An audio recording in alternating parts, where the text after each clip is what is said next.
안녕하십니까. 저는 이번 브랜드 마케팅을 강연하게 된 이승연이라고 합니다.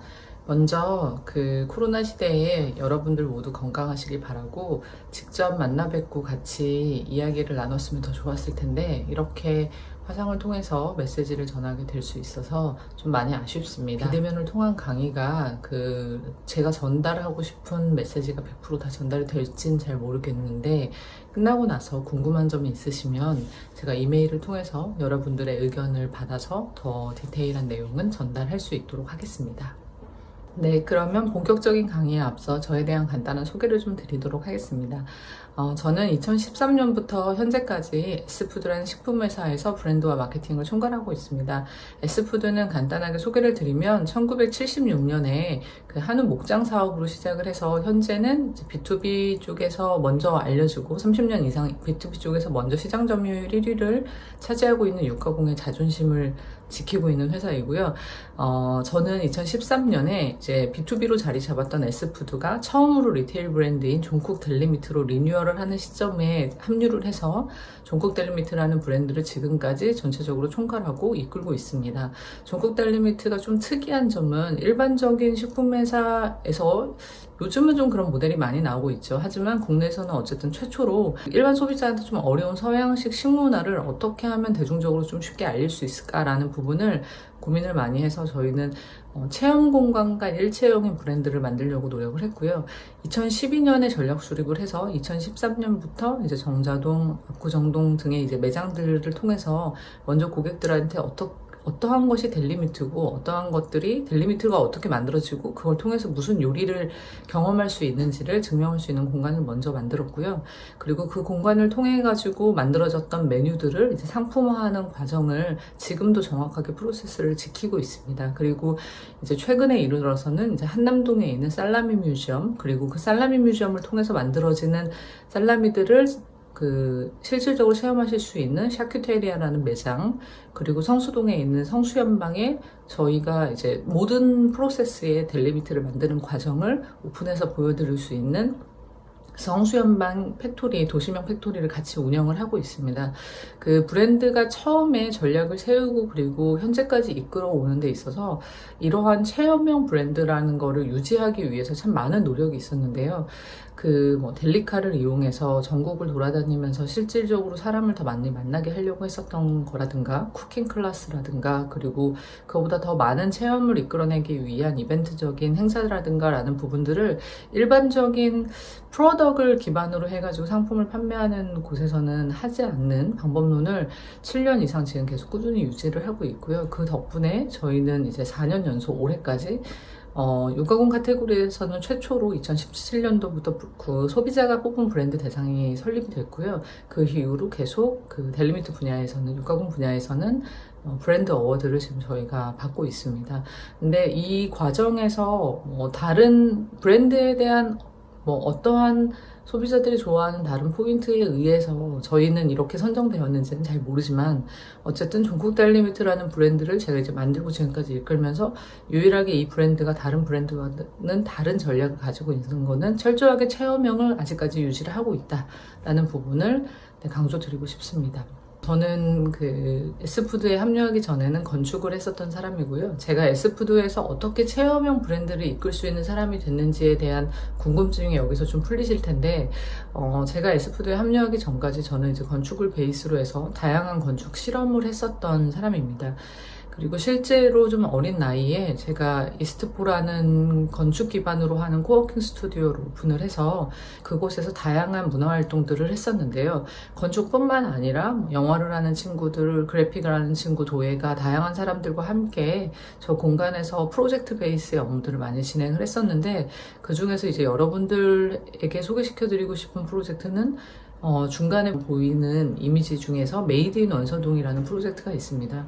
메이드 인 원서동은 실제 초창기에 이스트포가 원서동에 존재를 할 때 그곳에 위치했었던, 같이 이제 상주를 했었던 아티스트들을 같이 소집을 해서 저희가 메이드 인 원서동이라는 브랜드를 만들고, 원서동은 창덕궁 바로 옆에 있는 되게 작은 골목인데요. 제가 처음에 이스트포를 시작했을 경우만 해도, 당시만 해도 아주 소수의 그 관광객들만이 발길을 닿는 곳이었고 일반적으로 한국 사람들이 오지는 않았었습니다. 그리고 아주 조용한 동네였었는데 이곳을 방문하는 이제 외국인들 그리고 한국 사람들에게 어떻게 하면 원서동을 남길 수 있을까라는 거를 이제 저희가 갖고 있는 분야별 재능을 통해서 그 지역성에 대한 부분을 어떻게 담을까를 고민을 하다가 저희가 메이드 인 원서동이라는 브랜드를 만들고 실질적으로 그 브랜드를 통해서 나무로 만든 작품, 그리고 도예로 만든 작품, 이제 저 같은 경우는 저기 보여드리는 지금 그래픽적인 부분, 그리고 저 공간에 대한 브랜딩과 그리고 판매 전략 같은 경우를 전부 다 같이 세워서 제가 실제 매장을 작게 오픈을 하고 많은 시간 동안 유지를 했습니다. 현재 저 자리는 김명래 도자기를 하시는 도예 작가의 공간이고 그 한쪽에 아직도 작은 소품들은 지속해서 판매를 하고 있습니다. 그리고 그 왼쪽으로 보여드리는 오픈 프로젝트라고 하는 그 녹색의 그림이 그려져 있는 센촌동 프로젝트 같은 경우도 사실은 지역의 스토리를 그대로 담고 어떻게 하면 좀 낙후되어 있는 동네에 그 공공의 주차장에 어떻게 보면은 깨진 유리창의 법칙이라고 여러분들이 마케팅 이론에서 아시겠지만 하나의 깨진 차량이 있으면 이제 그 주변에서의 이제 범죄가 끊이지 않다가 그 깨진 유리창을 갖고 있는 차량을 없앴을 때 그 근처에서의 이제 범죄가 사라지는 그 현상을 보고 깨진 유리창의 법칙이라고 하는데요.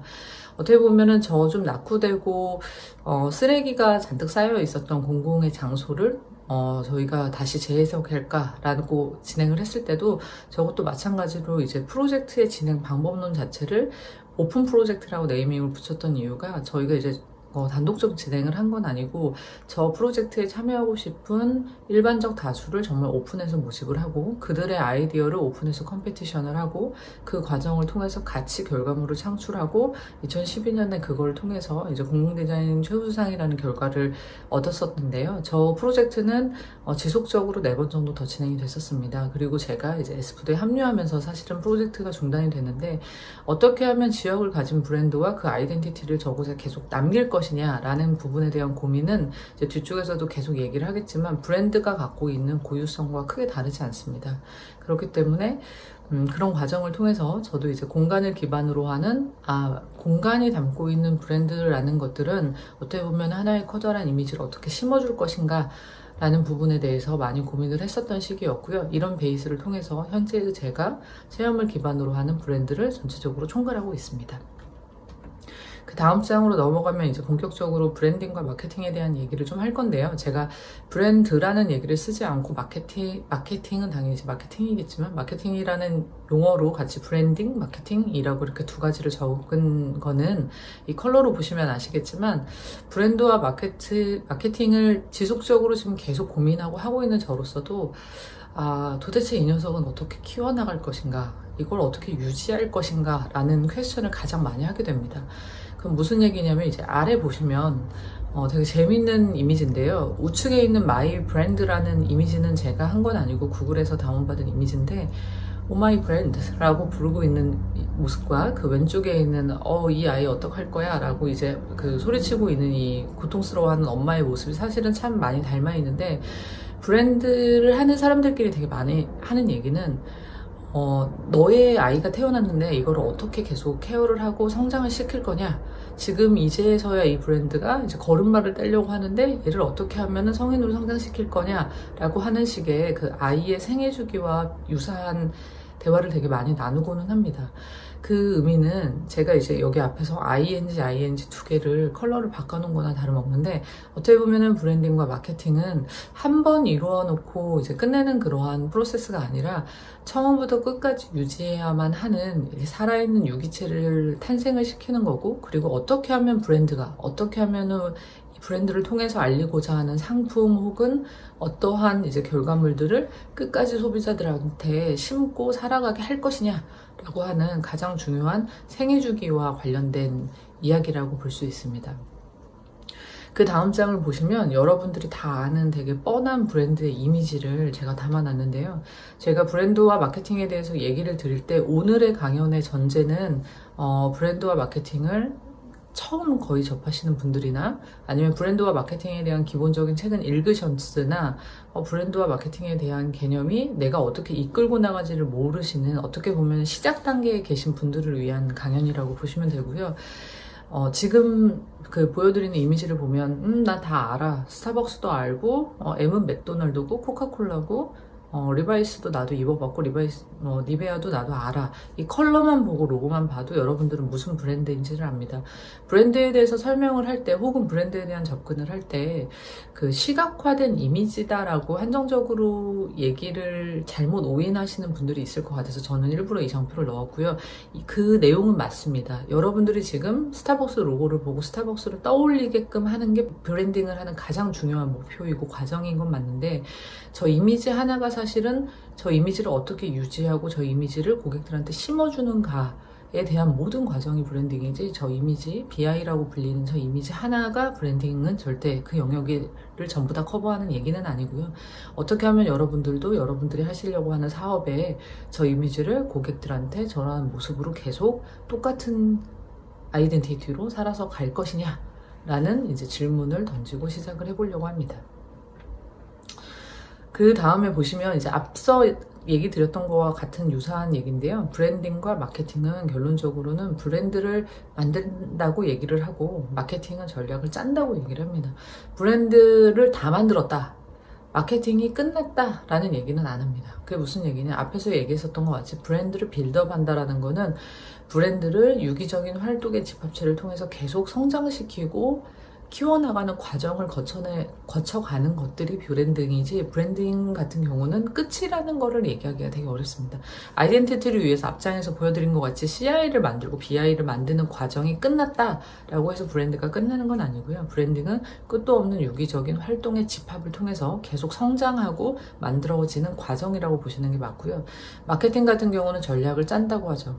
마케팅에 대한 전략은 정말 무수하고 정말 다양한데, 그 마케팅에 대한 전략을 어떻게 디자인을 통해서, 전략을 통해서, 그리고 브랜드의 철학을 통해서, 가치를 통해서, 밸류를 통해서 고객들한테 전달할 것이냐라는 것들은 마케팅의 과정에서 여러분들이 수많은 고민과 수많은 방법론을 통해서 고객 중심적인 전략을 짜 나가시는 과정을 이제 마케팅 활동이라고 얘기를 할 수 있을 것 같습니다. 그 다음 장을 보시면 그 라이프 사이클 이제 세 가지의 장표를 제가 비교를 했는데요. 저는 이 세 가지의 장표가 사실은 정말 브랜드와 마케팅을 설명할 수 있는 가장 좋은 장표라고 생각을 하는데요. 이제 첫 번째 장표를 보시면은 그 상위에 저희가 제일 잘 아는 라이프 사이클, 인간의 생애 주기에 대한 모습인데 되게 슬픈 모습이죠. 아이가 성장을 해서 시간이 지나면 이제 노화가 돼서 그 노인이 되어가는 이제 과정의 모습과, 아래쪽에 보여드리면 BLC 그리고 이제 프로덕트에 대한 캐즘 다이어그램을 제가 이제 넣어놨는데, 사실은 이 장표들에 대한 디테일한 설명을 다 하기에는 이 강연 자체가 너무 짧고, 그리고 이제 시작부터 너무 깊은 강연을 하는 거는 지금 프로세스에서는 맞지 않는 것 같아서 제가 이제 간단하게 얘기를 드리면, 모든 브랜드와 모든 상품은 사실은 그 인간의 라이프 스타일과 마찬가지로 생애 주기를 갖고 있다고 보시면 됩니다. 그래서 보통 우리가 어떠한 사람을, 우측에 있는 장표 같은 경우는 어떠한 타겟, 앞쪽에 보시면 이제 이노베이터, 얼리 아답터, 얼리 머저리티, 레이트 머저리티와 같은 식으로 이제 타겟 집단들이 있고, 이 타겟의 집단들, 아이폰이 출시되면은 줄을 서서 사시는 분들이 이제 이노베이터라고 볼 수 있고요. 그 줄은 쓰진 않지만 저거 정말 나도 한번 바꿔볼 수 있겠다라고 해서 바로 즉시 본인의 이제 폰을 교체해가지고 이제 최신형 모델로 교체해서 사용을 하시는 분들을 어얼리 아답터라고 볼 수 있는데, 이제 그 다음에 도표에서 보시면은 이 사이에 이제 캐즘이라 그래서 간격이 있습니다. 어떠한 상품이 출시되고 어떠한 고객에게 도달하기까지는 이게 새로운 상품에 대한 그 라이프 사이클로 보기에 되게 좋은 지표인데요. 그 early majority, 약간의 대중, 이른 대중으로 가는 사이에는 캐즘이라 그래서 좀 건너뛰기 되게 어려운 골짜기가 있습니다. 근데 이거는 여러분들이 잘 생각해 보시면, 캐즘은 어떻게 보면 당연한 현상이에요. 뭔가를 빠르게 반응하고 쫓아가고 유행에 되게 민감한 소비자들과 그렇지 않고 그 상황을 지켜보다가 쫓아가려고 하는 대중의 성격은 분명히 차이가 있고요. 제가 운영하고 있는 브랜드와 같은 경우도 이 캐즘을 벗어나는데 2-3년 정도의 시간이 걸렸습니다. 처음에 시작은 저희도 얼리 아답터를 타겟으로 시작을 했고, 그리고 나서 이제 캐즘이라는 그 중간 관계에서 어떻게 하면 얼리 아답터와 그 다음에 이걸 시도해 보려고 하는 사람들에게 도달할 수 있을까를 2-3년 정도를 되게 많은 트라이를 통해서 지금은 저희는 어얼리 아답터 쪽에 이제 안착을 시작을 한 브랜드고요. 이런 라이프 사이클을 사실은 실질적으로 브랜드를 운영을 하다 보면은 이 브랜드가 되게 반짝거리는 정말 나의 되게 소중한 뭐 어떠한 결과물로 시작은 했는데 어느 영역에 다다르면 성장의 한계성이라는 것들을 계속 여러분들이 느낄 수밖에 없습니다. 그게 이제 이런 많은 사람들이 만들어 놓은 많은 이제 전문가들이 정의해 놓은 사이클 브랜드와 프로덕트의 사이클에서도 저랑 캐즘도 존재하고 그 구간들이 전부 다 존재를 하는 이유이고 그게 어떻게 보면 이제 인간의 라이프 스타일과 같습니다. 근데 이제 한 가지 다른 거는 인간의 라이프 사이클은 끝이 노인이 되고 이제 그 후의 결론은 이제 그 존재감이 사라질 수도 있는데 브랜드에 대한 라이프 사이클 같은 경우는 그 뒤가 사라질 수도 있고요. 저기에서 다시 청년기로 갈 수도 있습니다. 그리고 반대로 그 유년기에서 청년기로 넘어가지 못하고 사라지는 경우도 되게 많습니다. 그 이유가 무엇일지, 왜 브랜드가 나오면 끝까지 존재하지 못할까?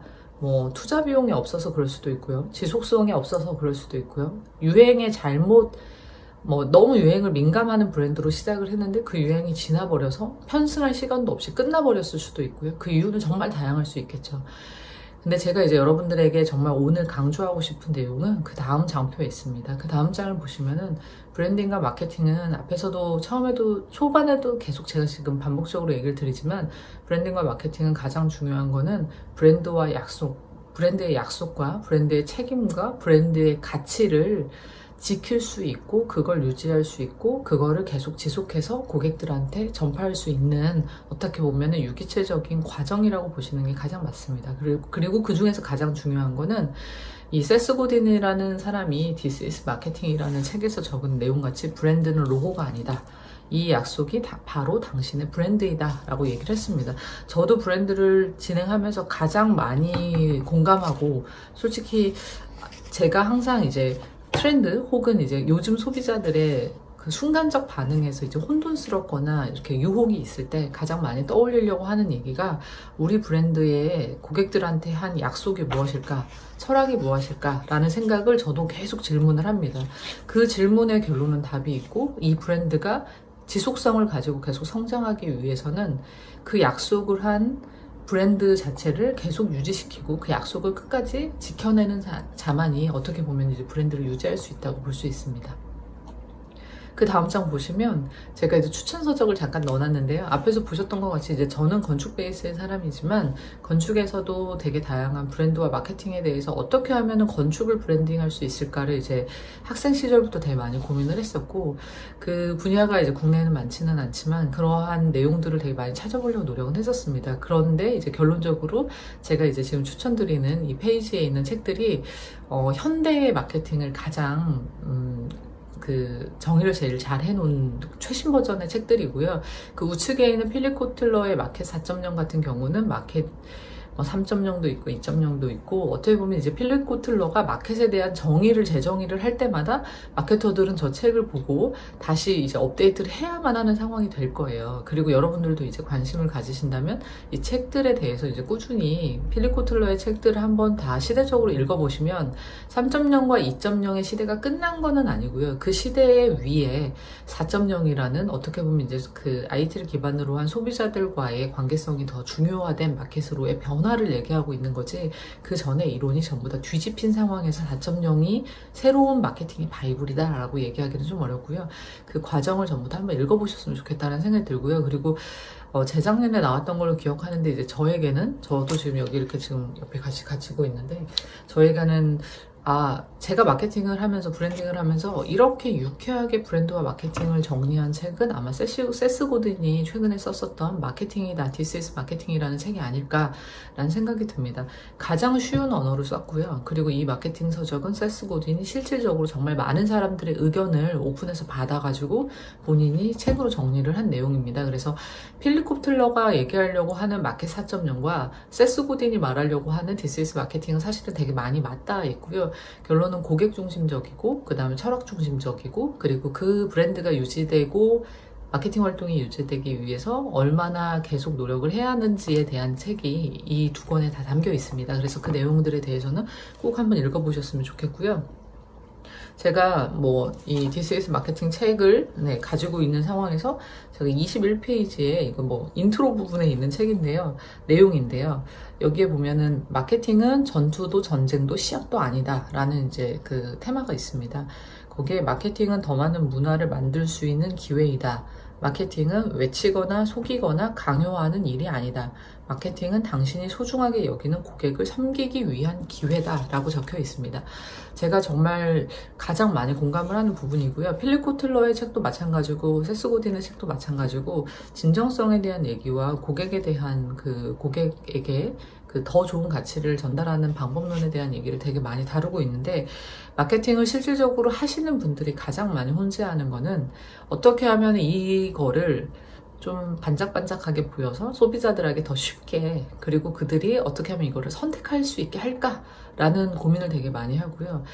브랜드에 대한 철학이 없이 그냥 상품에 대한 단순한 마케팅적인 방법론으로만 고객들에게 접근하시는 분들이 생각보다 많이 있죠. 그리고 이제 그러한 어떻게 보면 이제 미투 상품이라든가 아니면은 상품 하나에 엄청난 히스토리가 있는데 실질적으로 보면 그러한 가치가 없는 상품들도 시장에는 많이 존재합니다.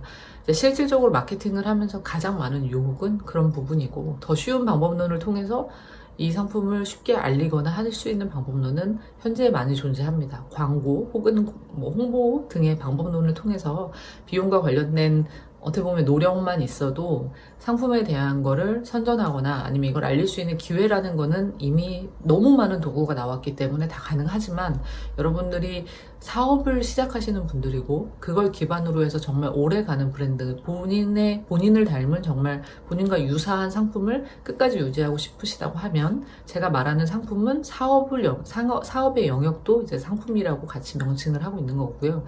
그렇게 유지를 하신다고 하면은 절대 잊지 말으셔야 하는 거는 방금 세스 고딘이 말한 마케팅을 외치거나 속이거나 강요하는 일이 절대 아니다라는 부분, 그리고 어떻게 보면 더 나은 문화를 만들 수 있는 기회, 되게 기분 좋은 얘기죠. 근데 그만큼 제가 초두에 제가 이끄는 브랜드가 우리나라에 없는 식문화를 하기 위해서 체험형 공간을 만들고 정말 많은 노력을 통해서 캐즘까지 다 통과하고 이제서야 대중들에게 다가가는데 7년이 걸렸다라는 얘기를 지금 계속 여러분들에게 얘기를 드리고 있는데요. 실질적으로 그러한 끝도 없는 변화하지 않는 모습이 어느 정도 시간이 축적됐을 때 진정성 있는 브랜드를 끌고 가시기에 되게 좋을 거라고 생각합니다. 그 다음 장을 보시면, 그래서 제가 여러분들에게 얘기 드리고 싶은 가장 중요한 주제는 사실은 브랜드 철학인데요. 요즘 사업하시는 분들은 당연히 되게 많은 방법론을 통해서 사업에 대한 철학, 그리고 브랜드에 대한 철학, 이런 부분들을 정리를 하시고, 그리고 그거에 대한 정리 방법론도 너무 많기 때문에 여러분들이 갖고 있는 내가 끌고 가려고 하는 사업의 철학이 무엇이냐가 브랜드 철학과 맞닿아 있을 수도 있고요. 그거와 다르게 나의 사업은 이거지만 내가 이끌려고 하는 브랜드는 이러한 철학을 갖고 고객들한테 약속할 거야 라는 부분이 다르게 갈 수도 있습니다. 제가 거기에서 이제 몇 가지 예시를 보여드릴 텐데요.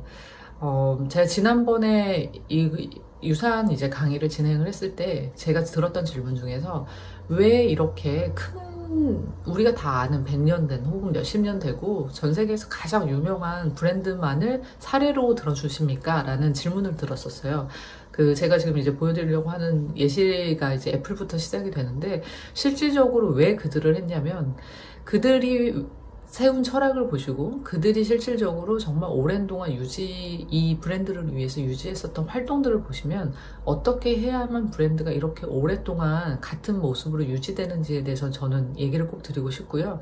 그러한 모습과 그러한 노력이 없다라고 하면 사실은 브랜드와 사업은 지속성이 되게 많이 약화될 수밖에 없기 때문에, 저는 이제 검증된 가장 오랫동안 사랑받는 브랜드, 한결같이 사랑받는 브랜드에 대해서만 예시로 들려고 합니다.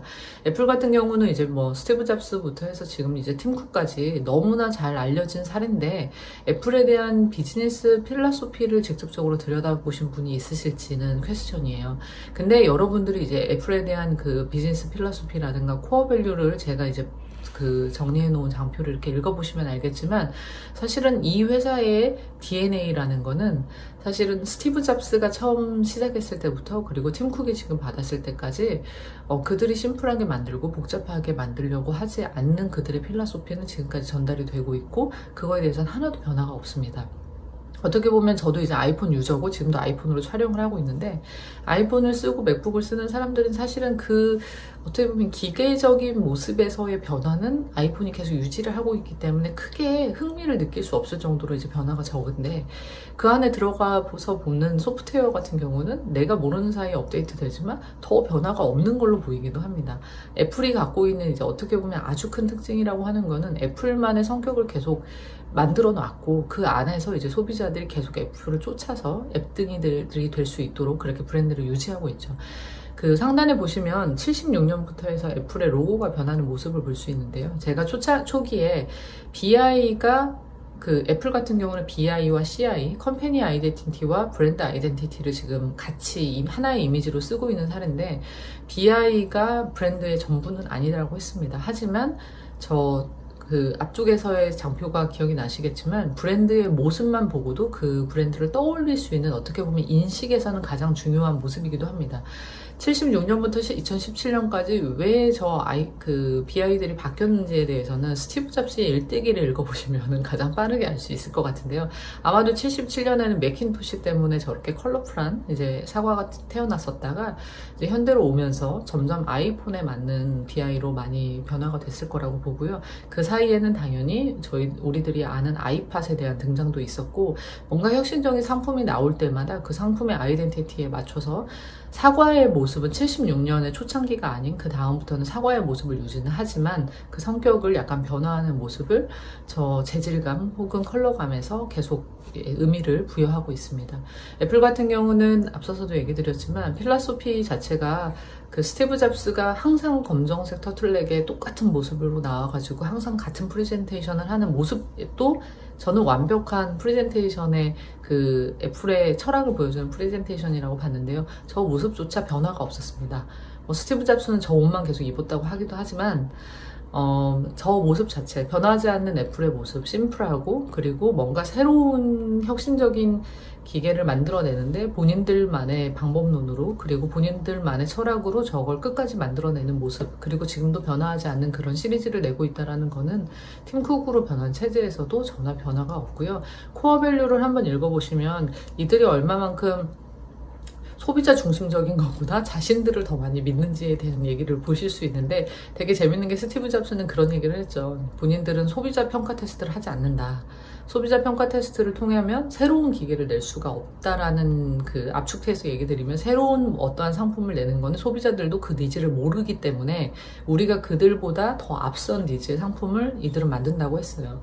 애플은 항상 그런 식으로 새로운 상품을 내왔었고 오픈했었고, 그리고 그 새로운 상품을 통해서 소비자들이 실제 혁신이라고 느끼는 그런 경험을 지금도 계속 선사를 꾸준히 하고 있죠.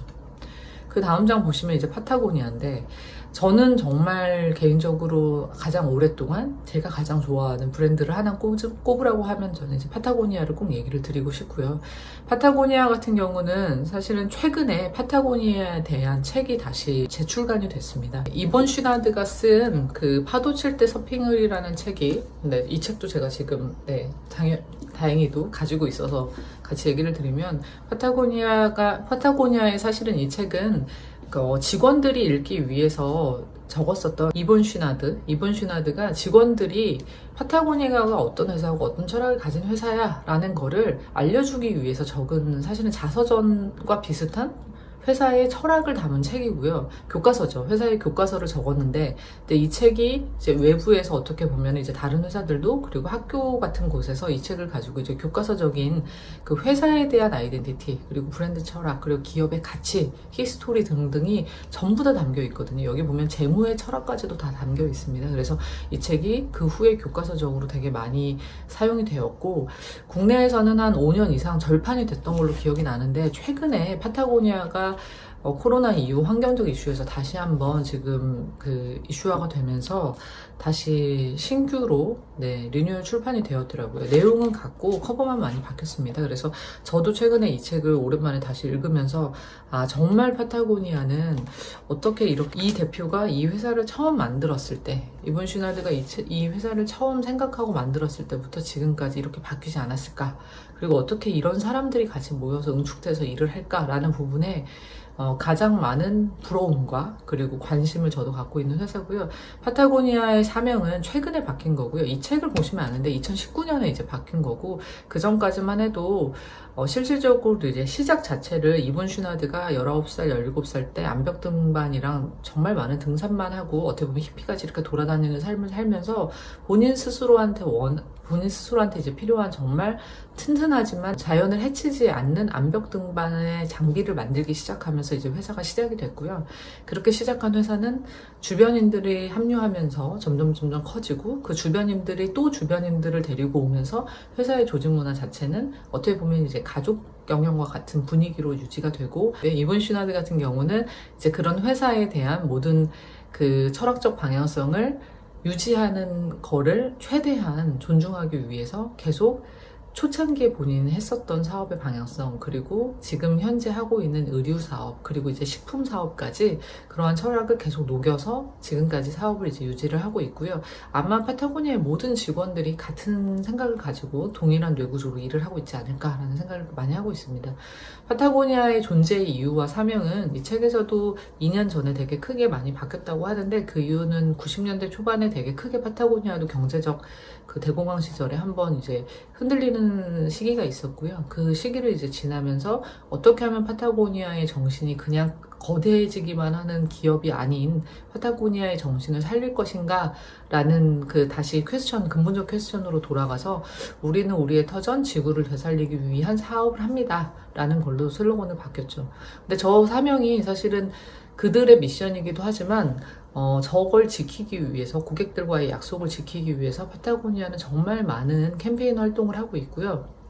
그 다음 장표를 보시면 73년부터 자원과 모험을 했고, 실질적으로 이 모든 이미지들은 그들이 직접 상품을 만들고 테스트를 하는 진실성이 담긴 사진만을 사용을 하고, 별도의 포토그래퍼를 쓰거나 하는 방법론으로 사진 촬영을 하지는 않는다고 하더라고요. 그리고 그 핵심 가치, 단순함과 기능성, 최고의 품질을 계속 지키고자 하는 본인들의 가치를 이제 현대에 본인들이 디벨롭하고 싶은 이제 미션에 담아서, 환경적 가치에 담아서 그들은 꾸준히 지금 그 방향성으로 사업을 전개를 하고 있고요. 홈페이지에 한번 방문해 보시는 걸 정말 추천을 드리고 싶은데, 그 브랜드 캠페인 쪽을 가보면 파타고니아는 이 회사가 의류 회사일까, 혹은 파타고니아 프로비전스라고 하는 이제 그 식품을 하는 회사도 있는데요. 이 회사가 식품 회사일까, 아니면 이 회사가 환경 단체일까가 되게 혼돈스러울 정도로 환경에 대한 캠페인 활동을 가장 많이 하고 있습니다.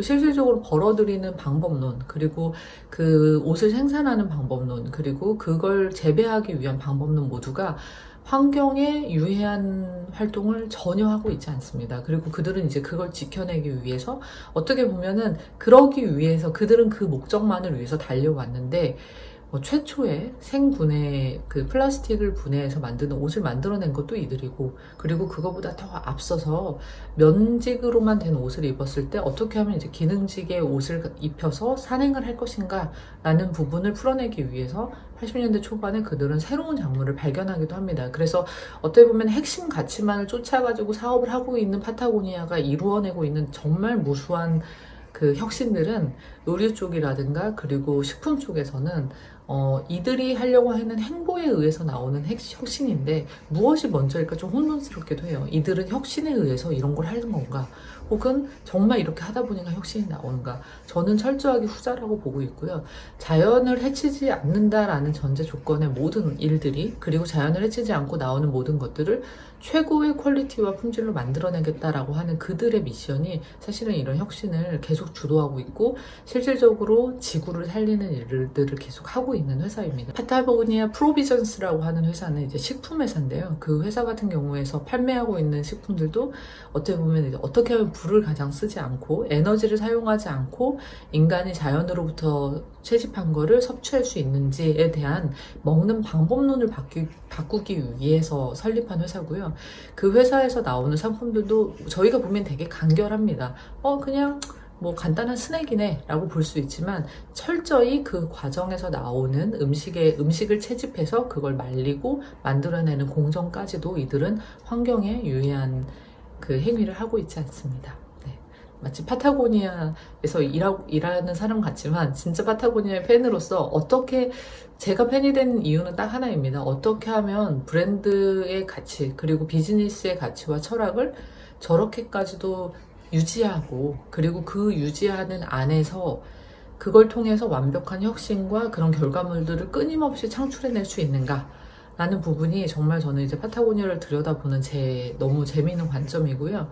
그리고 그렇기 때문에 그들이 갖고 있는 조직 문화, 그들이 하는 홍보의 방법론, 그들이 하고 있는 재무적인 뭐 가치 평가 등등이 여러분들이 비즈니스를 하시려고 하는 입장에서 그걸 다 들여다보신다고 하면 아, 이렇기 때문에 이 회사는 하나로 움직이는구나. 어떻게 보면 이제 비즈니스에 대한 전체적인 그 엄브렐러를 네, 회사의 그 미션과 브랜드에 대한 철학으로 전부 다 계속 유지되고 있는 정말 훌륭한 회사라고 저는 소개해드리고 싶고, 네, 한번 꼭 들여다보셨으면 좋겠습니다.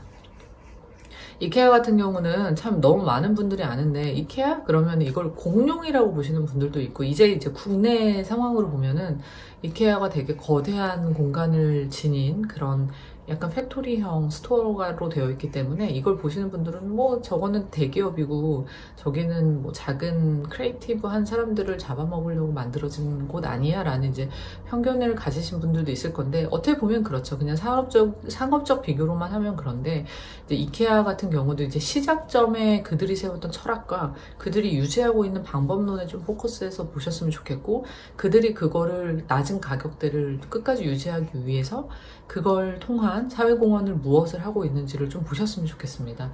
이케아 같은 경우도 시작부터 공룡은 아니었고 시작부터 이렇게 우리나라 가구에 파란을 일으킬 만큼 데미지를 가지고 해외에서 들어올 거라고 생각을 못했겠죠.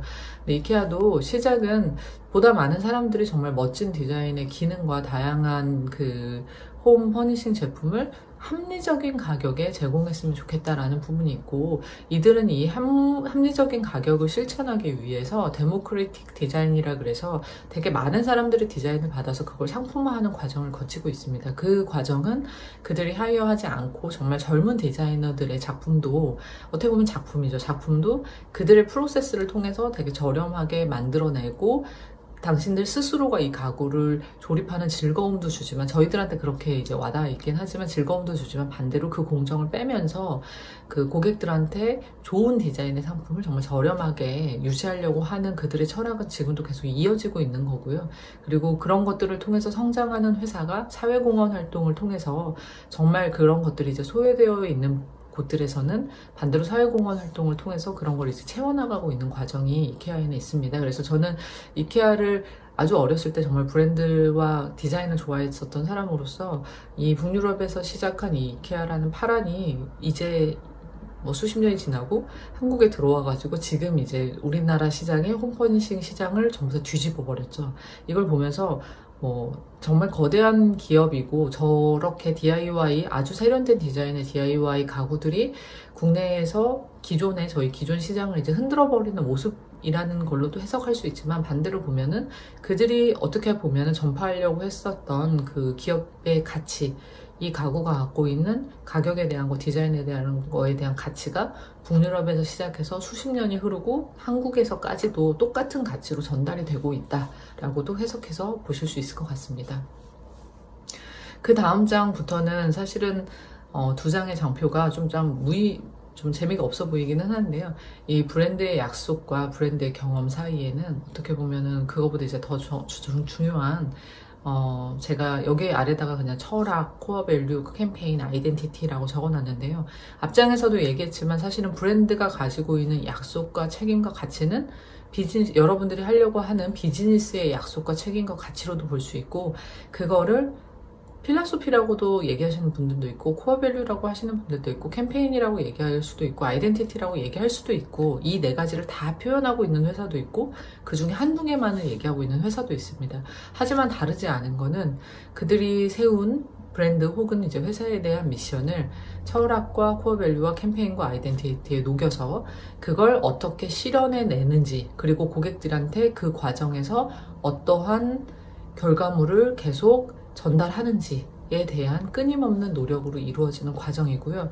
더 중요한 거는 이제 그 대전제인 철학, 코어 밸류, 캠페인 아이덴티티는 쉽게 수정되거나 바꿀 수 없는 가장 근본적인 가치입니다. 그렇기 때문에 사업을 지금 기획하시는 가장 초창기에 가장 중요하게 정리를 하셔야 하는 부분이고, 내가 이 사업을 통해서, 이 브랜드를 통해서 진짜 사람들에게 어떠한 가치를 전달할 수 있을까? 그리고 내가 어떠한 약속을 지킬 수 있을까? 라는 거를 하실 수 있는 것보다 약간 윗단계 갈 수 있는 이제 그 비전이라는 거는 어차피 이제 이루어 나가고 싶은 방향성에서 좀 앞에 있는 모습이기 때문에 그 앞 단계에다 두고 그 과정을 이렇게 밟아가신다고 보시면 될 것 같습니다. 그 뒤쪽에 보시면 이제 정통적 브랜드와 림브랜딩이 있는데, 뭐 림브랜딩 같은 경우는 뭐 에릭 릭스라는 캐나다 분이 2016년에 이제 스타트업을 기반으로 해서 이제 정의를 해놓은 건데, 이제 전통적인 브랜딩에서는 브랜드 아키텍처, 뭐 비주얼 아이덴티티를 만들고 네이밍을 하고 뭐 포지셔닝을 하고 프로미스를 하고 미션을 만들고 밸류를 말고 브랜드 비전을 세운다 라는 이제 이 전통의 틀을 좀 더 이제 압축해서 브랜드의 약속을 만들고 브랜드 스토리를 정리하고 브랜드 커뮤니케이션 아이덴티티, 이거는 어떻게 보면 이제 고객과의 접점에서 어떻게 얘기를 하는 방법론이겠죠. 브랜드 밸류를 뭘로 세우고 브랜드 미션이 이거다 라는 얘기를 이렇게 정리가 되어 있는데, 이 장표에서는 사실은 뭐 앞에서도 얘기 드린 것 같이 이 묶음들은 더 큰 의미로도 합쳐질 수도 있습니다. 있으나 이제 아래 보시면 이제 비전이 있고 미션이 있죠. 근데 전통의 브랜딩은 비전, 사실은 이루기 어려운 더 높은 가치를, 목표를 설정을 해 놓는 게 비전이라고 보면, 이제 미션 같은 경우는 그거보다는 한 단계 앞에 우리가 이루어낼 수 있는 가치를 기반으로 해서, 우리가 이루어낼 수 있는 목표를 기반으로 해서 그 목표를 설정해 놓고 우리는 거기까지 꼭 도달할 거야 라고 이제 설정을 하는 걸 미션이라고 볼 수 있겠는데요. 이제 조금 더 직접적으로 와닿아 있는 거를 설정을 하고, 그리고 그거에 맞춰서 적어도 약속과 브랜드의 스토리, 이거를 해 나가가는 과정의 스토리는 꼭 있어야 하고, 그거에 대한 가치를 전달할 수 있어야 하고, 고객과의 소통에 이제 커뮤니케이션 아이덴티티가 존재해야 한다. 저는 이 부분에 되게 많이 공감을 하고요. 전통적 브랜딩이 가졌었던 거는 우리는 이렇게 할 거야 라는 얘기를 조금 많이 정의를 하고 있다라는 느낌이 든다면, 그 림브랜딩 쪽으로 이제 정의되어 있는 것들은 우리는 이런 곳입니다 라고 설명하는 듯한 느낌이 좀 많이 있습니다. 그리고 우리는 이런 거를 실천해 갈 겁니다 라는 주제들이 더 묶여 있는 게 아닌가. 같은 내용이긴 한데요, 그게 좀 더 많이 변화된 게 아닌가 라는 걸로 저는 이제 해석이 되고요.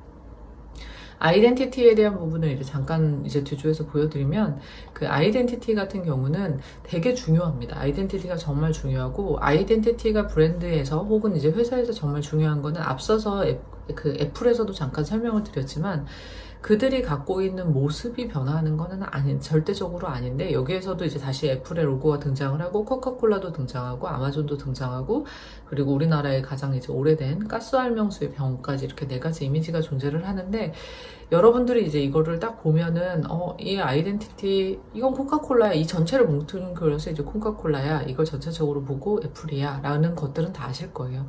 그러니까 결론적으로는 그 하나의 이미지, 이 브랜드라고 했을 때, 코카콜라라고 했을 때 딱 떠오르는 하나의 이미지가 브랜드 아이덴티티라고 이제 간결하게 얘기를 드릴 수 있고요. 다음 장을 보시면 그 애플에서 제가 잠깐 얘기를 했었는데, 이 아이덴티티가 변해하는 시점은 분명히 존재를 합니다. 근데 이제 그 시점이 상품을 팔았는데 상품이 단순히 생각했던 것보다 잘 안 팔려서 아이덴티티를 한번 바꿔볼까? 뭐 이번 시즌에 이랬는데 다음 시즌은 가을이니까 아이덴티티를 이제 가을 색깔로 한번 바꿔볼까? 사실 그 방법론은 전혀 아니고요. 아이덴티티, 브랜드에 대한 아이덴티티, 회사에 대한 아이덴티티는 시작을 하시고 아직 그 대중까지도 아니고 사람들에게 많이 알려지지 않았다면 초기에 다시 전략 수립을 바꾸기 위해서 수정하는 거는 얼마든지 가능한데, 그 브랜드와 대한 컴퍼니 아이덴티티는 사실은 철저히 아주 전략적으로 접근을 하시는 게 맞고요. 그 예시를 이제 보여드리면, 이제 SK와 국내 브랜드들이 사실은 예전에 한글로 썼었던 거, 저희 금성 기억나시죠? 골드스타라고 썼었던 거가 LG, 라이프 이즈 굿으로 바뀐 것도 사실 글로벌화되고 이 이미지 기존에 갖고 있었던 골드스타라는 이미지가 라이프 이즈 굿으로 바뀐 거는 사실 1대1 매칭은 되지는 않지만 더 많은 의미를 이 LG의 그 전자제품을 가지고 더 많은 라이프 스타일을 이제 담기 위해서 바꾼 거죠. 이제 그러면서 사실은 디지털 기기들에 대한 혁신도 있었겠고, 더 글로벌화도 있었겠고, 더 다른 포지셔닝도 있었겠지만, 그 회사에 대한, 특히 회사 같은 경우 컴퍼니 아이덴티티를 바꾼다라는 거는 그냥 쉽게 변경하는 게 아니라 전략적으로 우리가 이런 목표를 세웠기 때문에 우리가 바꾸겠다라는, 어떻게 보면 이제 비전을 다시 선포를 하거나 사업 방향성이 변했을 때 좀 많이 작업을 하고요. 스타벅스 같은 경우가 되게 재밌는 게, 스타벅스 보시면은 저 여신, 그 바다의 여신이 끊임없이 조금씩 단순화되는 과정을 보실 수 있습니다. 근데 그거는 스타벅스에서는 일반 사람들 기준에서는 거의 구분이 안 되게끔 저렇게 이제 영어가 써 있다가 한글 영어가 다 빠지는 경우 정도는 이해를 하겠지만, 그 다음에 지금도 약간씩 단순화되고 있는 저 모습을 일반인들이 거의 느끼지 못하게 과정을 거쳐가지고 단순화를 시켰는데요. 그거 같은 경우도 사실은 눈에 띄는 단순화가 아니라, 어떻게 보면은 프린트아웃 하거나 앱을 사용하거나 이제 기기에 변하거나 사람들의 방법론에 변화해서 인식은 그대로 있으나 디자인에 대한 이제 요소가 단순화되는 것 뿐이기 때문에, 그런 이제 작업을 할 때는 전략적 변화가 필요하다라고 보시면 될 것 같습니다. 브랜드 사이클, 브랜드 라이프 사이클이라는, 이제 이것도 제가 이제 그 유명한 자료를 다운받아가지고 여러분들한테 캡처를 해서 보여드리는데요. 브랜드들, 여러분들이 아시는 모든 브랜드들이 계속 존재하지는 않습니다. 앞에서 보여드렸던 그 사람의 라이프 사이클과 같이 정말 오랜 시간 가다가 한순간 사라지는 브랜드들도 있고, 반대로 진짜 시작도 못 해보고, 이 앞쪽에 보시면은 그래프 앞쪽에서 보면 5년에서 10년 사이에 우측 하락으로 이제 페일이라 그래서 이제 사라진 브랜드들도 되게 많이 존재하죠. 삼성 같은 경우도 더 점프앱에서 이제 올라가는 브랜드들도 있고, 그거의 끝에 이미 이제 너무 많은 시간이 지났고 너무 안정적으로 이제 가고 있는 브랜드들도 있는데, 실질적으로 이제 되게 재밌는 거는 이 중간에 보시면 현대도 있고 벤츠도 있고 라코스테도 있는데, 다시 살아나는 브랜드들도 있습니다. 그래서 브랜드라는 거는 이제 브랜드 전략과, 앞에서도 계속 얘기 드렸지만 그 브랜드 전략의 변화, 그리고 어떻게 이걸 다시 포지셔닝 할 거냐 등의 이제 마케팅 방법론과 같이 다시 얘를 정말 케어를 하지 못해서 죽일 수도 있고 다시 살려낼 수도 있고, 그리고 그런 과정에서 여러분들이 그 브랜드의 이미지라는 거를 전략적으로 어떻게 변화시킬 거냐라는 거를 같이 고민시킬 수 있습니다. 공간과 상품에 대한 브랜드 연관성을 좀 설명을 드리자면요. 2020년 기준으로 보면 사실 2017년이 벌써 되게 먼 얘기 같습니다. 그 사이에 디지털 혁신이라는 부분이 등장을 했고, 그리고 SNS에 대한 이제 정말 많은 폭발적인 그 사용자 경험이 늘어나면서, 사실은 2017년 이전만 해도 아무리 IT가 발전을 하고 SNS가 발전을 했다 그래도 그게 아주 대중화가 되어 있지는 않았기 때문에, 공간에서의 브랜드 경험은 직접 경험이라고 얘기를 할 수 있고, 이제 상품에서의 브랜드 경험은 약간 간접 경험이라고 얘기를 해서 두 개를 연결시키기 위해서 저도 되게 많은 노력을 했었습니다. 그리고 공간에서의 브랜드 경험은 어떻게 보면 그 공간을 사용한 사람들만의 후기 혹은 이제 고객 관리를 통해서 이루어졌었고, 그 브랜드 상품에 대한 이제 간접 경험 같은 경우는 고객 구매의 후기를 통해서 저희가 이제 관리를 하거나 그들과 SNS 소통을 이제 별도로 진행하는 방법론을 되게 많이 쓸 수밖에 없었는데요.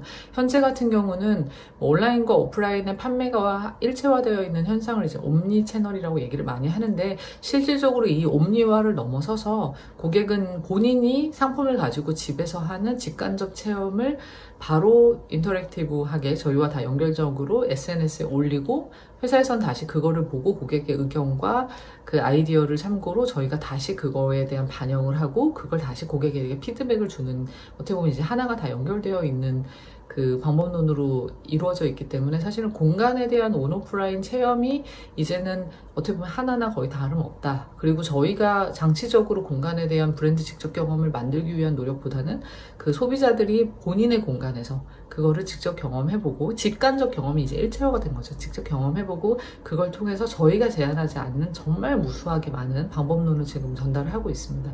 제가 우측에 이 광고 사례를 잠깐 넣었는데요. 되게 재밌는 거는, 윗단에 있는 거는 예전에 코카콜라 광고고, 이 아래쪽에 이제 우리가 잘 아는 박보검 씨가 있는 광고가 최근까지 그 TV를 통해서 전달했었던 그 코카콜라의 광고고요. 그 하단에 있는 광고는 제가 여기 링크를 주소를 넣어놨는데, 코카콜라가 몇 년 전에 했었던 챌린지 광고입니다. 그러니까 실질적으로 광고비를 많이 써서 TV 광고를 실은 게 아니라 그 미국에 있는 대학교에 이런 그 코카콜라 박스를 하나 설치를 했는데, 실질적으로 아래 영상에 잠깐 보시면 알겠지만 사람 손이 이렇게 나오죠.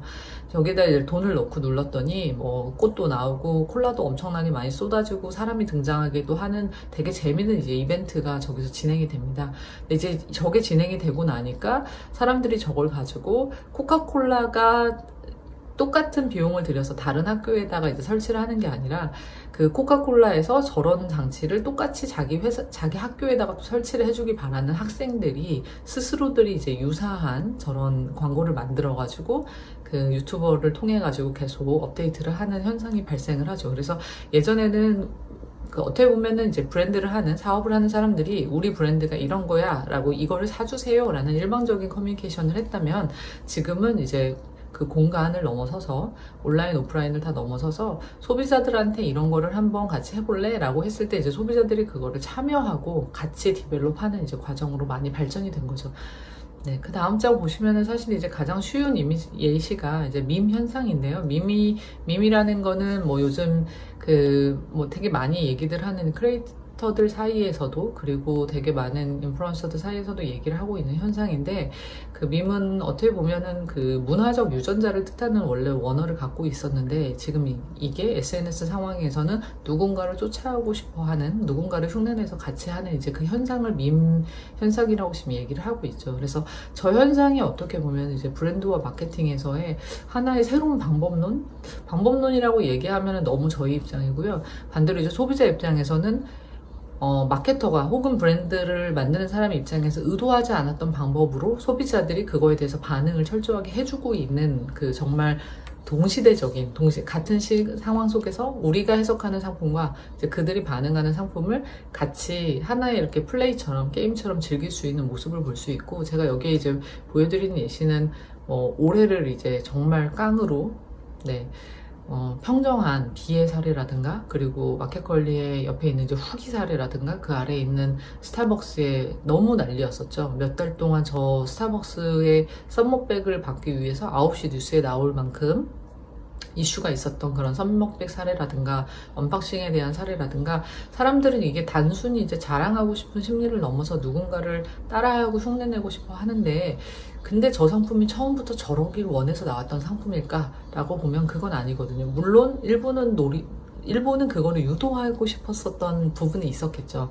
사람들에게 이런 폭발적인 반응을 통해서 스타벅스가 다시 한번 이미지 구축을 하고 싶었었던 거를 염두에 두고 저런 프로모션을 한 건 있겠지만, 저렇게 사람들이 썸머백을 새벽부터 줄을 서가지고 받고 수십 잔의 커피를 버리면서까지 사서 저걸 인증하는 거를 이렇게 목숨 걸고 할 거라고는 아마 생각하지 못했을 거예요. 그래서 그러한 현상들이 이제 소비를 위한, 소비자들에 의한 브랜드 마케팅이 이제 등장을 한 거죠. 그래서 저도 그렇고 아마 현업에 있는 많은 마케터들과 브랜드를 이끄는 사람들이 제일 많이 고민하는 부분, 그리고 앞서 얘기드렸던 진짜 이 브랜드와 마케팅을 이끌어 나가는 이 석학들이 적은 책에서도 가장 많이 거론하는 부분, 어떻게 하면 저렇게 소비자 반응에 소비자를 참여시킬 것인가 라는 게 이제는 브랜드 마케팅의 가장 큰 화두는 맞습니다. 그 다음 장 보시면, 이건 저희 사례인데요. 되게 재밌기도 하고 되게 감사하기도 한 사례여서 제가 하나 공유를 하려고 합니다. 저희 브랜드 중에서 중국들 리미트에 이제 킬바사라는 브랜드가 있는데, 이 킬바사를 드셔보신 분들도 있을 거예요. 근데 이 킬바사라는 브랜드는 2015년도에, 사실 2015년도보다 더 이전에 2013년도 그리고 2009년도에 저희 회사에서 이 정통 폴란드식 그 소세지를 만들어서 매장에서도 운영을 했었고, 실제 이마트에서도 저희가 판매를 했었습니다. 근데 그때는 반응이 전혀 없었고, 제가 여기에다가 그냥 좀 극단적 예시를 넣어놨는데, 2015년에 중국 델리미트 바베큐 하우스를 경리단에 열었었는데요. 열고 나서 1년 후에 이제 폐점을 했습니다. 경리단점에서 장사가 잘 안 되면서 폐점을 했고, 저 킬바사 소세지는 저 당시에 그 메뉴 모습 보시면은 아시겠지만 그 좀 달콤한 립 위에서 이제 약간 매콤하고 그 식감이 되게 좋은 킬바사 바비큐용 킬바사를 같이 올려가지고 판매를 했었는데, 저 당시에는 사실은 어떠한 센세이션도 일어나지 않았고 매장은 문을 닫게 됐습니다.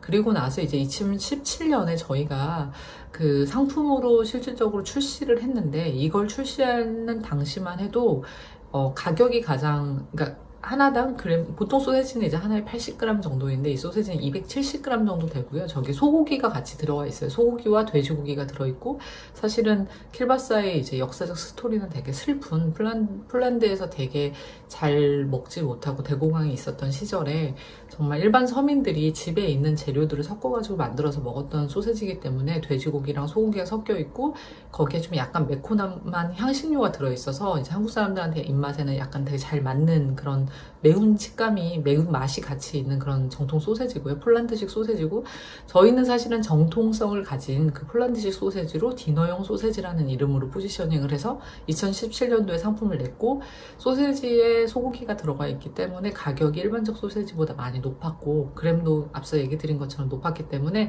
시장 진입이 안 됐습니다. 그래서 저희가 이제 자체적으로 온라인이나 일부 몰에서만 판매를 하기 시작했고, 국내에서 2017년에 처음으로 이제 상표를 그 킬바사라는 그 식품을 등록을 해서 저희가 이제 판매를 본격화를 했는데요.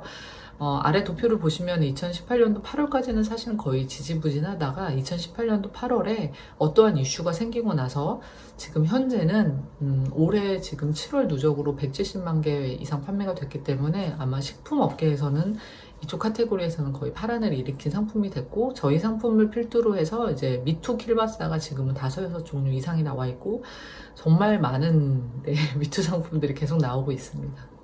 근데 어떻게 하다가 저희가 이렇게 200% 넘는 성장률을, 200%도 더 넘었을 거예요, 최근에 넘는 성장률을 지금 이끌고 있을까?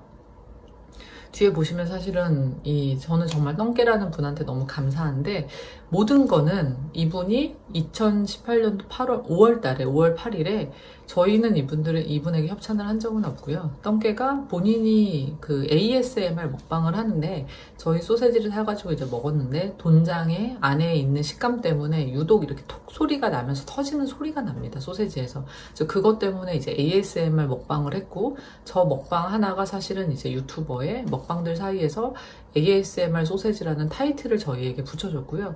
그런 그거의 시작이 사실은 어떻게 보면은 대중화를 시작할 수 있었던 이제 기반을 만들어줬고, 그 다음에 이제 폭발적 성장을 한 거는, 이끌어준 거는 떵깨를 필두로 하는 많은 크리에이터들이 저희 거 소세지를 이제 먹방에서 ASMR 소세지로 먹으면서 이제 폭발적 성장을 했고, 저희는 사실은 한 1년 정도 이제 이들이 어떻게 이거를 이끌어가는지를 그냥 지켜봤을 뿐이고요. 회사는 되게 어떻게 보면 운이 좋았죠. 그 다음 장표 보시면 저희가 이들에게 한 거는 그냥 감사하다고 킬바사를 몇 번 더 보내드리거나 인사를 한 거 말고는 없었는데, 그 후에 이제 증폭되어지는 SNS 상에서의 이 킬바사라는 거는 약간의 이제 신드롬이 됐고, 구글 트렌드에 검색을 해보시면 알겠지만, 우리나라의 소세지는 절대적으로, 소세지라는 카테고리는 비엔나라는 카테고리, 작은 소세지 있잖아요. 비엔나라는 카테고리가 30-40% 이상의 매출을 차지할 만큼 정말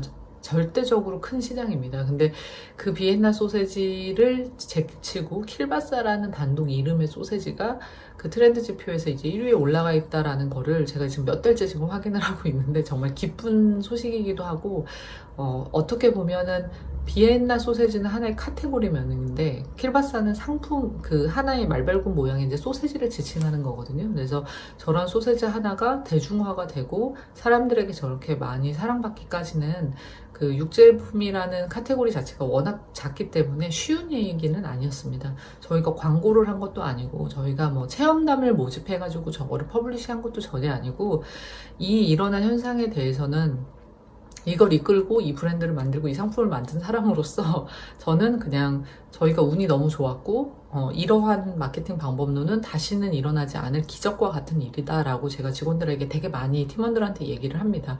이 방법론이 또 통해서 이런 식으로 상품이 또 다시 유행을 하고 이게 하나의 식문화까지 안착이 된다라는 거는 감히 다시는 이제 뭐 상상하고 싶지 않은 정말 행운이고요. 지금도 이 신드롬은 계속되고 있습니다. 그래서 여러분들에게 제가 이걸 보여드린 이유는 사실은 어떻게 보면 이제 브랜드가 갖고 가는 마케팅에서 홍보와 커뮤니케이션, 광고 이쪽 부분에 대한 고민이 빠질 수가 없는데요.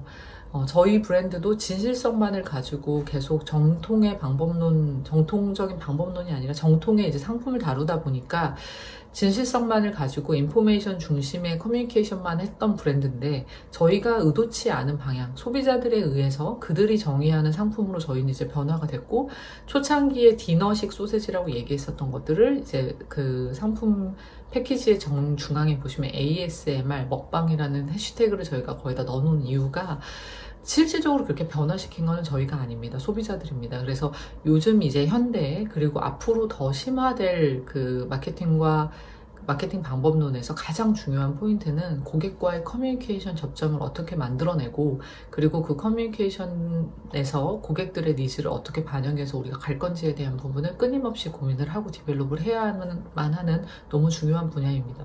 다음 쪽 보시면은 그런 고객의 니즈를 어떻게 찾을까? 그래서 그런 사람들이 어디 있을까? 그런 고객들은 진짜 어디에서 무엇을 가지고 저렇게 놀고 있을까라는 걸 찾기 위해서 기업들이 되게 많이 노력을 하죠. 그래서 디지털 마케팅이라는 이제 빅데이터를 통해서 디지털 트랜스포메이션을 통해서 기업들이 되게 많은 디지털 마케팅을 하려고 노력을 하고 있고 그리고 SNS를 통한 뭐 A/B 테스트를 통해서 어떻게 하면 우리 쪽으로 더 끌어들일 수 있을까라는 방법론들을 되게 많이 사용을 하고 있고 그 예시로 이제 뭐 위에 보시는 카카오닙스 빼빼로라든가 칼라멘시 빼빼로 같은 경우는 사람이 만들어낸 게 아니라 실질적으로 엘리사가 빅데이터를 분석하고 그 AI인 거죠. 어떻게 보면은. 그래서 엘리사가 트렌드 반영을 전부 다 분석을 해서 그 상품을 결합을 시켜가지고 그 시즌에 타겟팅한 상품으로 만들어냈었던 것들이고 롯데에서 가장 먼저 그 시도를 했었고요.